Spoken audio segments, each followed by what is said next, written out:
Hi, Yusek. Good morning. Your statements on September 13 and 26 are drawing flack for alleged inconsistency. September 13 is the announcement of the ICI composition, and 26th, when you said Mayor Magalong was never given the designation to investigate. Although on September 13, your words were Mayor Benjamin Magalong, special advisor, and who will act as investigator for the ICI. Your comment po. Okay, maliwanag naman po ang ating pagkakasabi.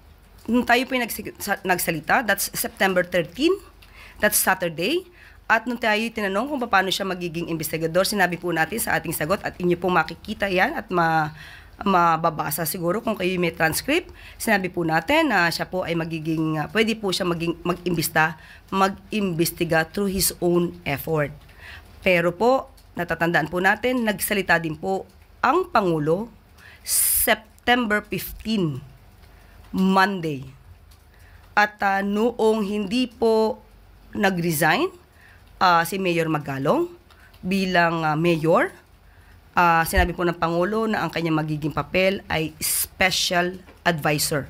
Wala pong dinagdag ang Pangulo na pagiging investigador niya dahil nga po hindi po siya, or rather he refused to resign as mayor of Baguio.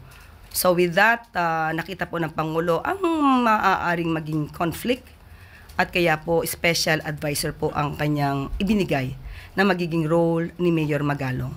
So wala po tayong nakikitang inconsistencies sa nasabing aking nasabi noong September 13 dahil Pangulo po ang mismo nagpasya nung sinabi niya po ito noong September 15. A follow-up question?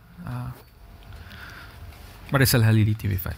Good morning. Yusek, how big a loss is Mayor Magalong from ICI? And did the President already receive his resignation? Natanggap na po at iginagalang po ng Pangulo ang naging desisyon po ni Mayor Magalong. Kinikilala naman po ng ating Pangulo ang kagalingan ni Mayor Magalong. Pero ang kanya pong pagbibitaw bilang special advisor ay pinapanalangin naman po na hindi ito makakaapekto sa magiging trabaho ng ICI dahil kumpleto naman po ang ICI at nandun pa rin po ang integridad ng miyembro ng ICI at in addition to that, nandiyan na rin po ang executive director. So ang pagiging special advisor po niya ay voluntaryo po at kung siya po pa rin ay makakatulong para po maibigay ang kanyang mga impormasyon, yan naman po ay welcome pa rin po sa ICI.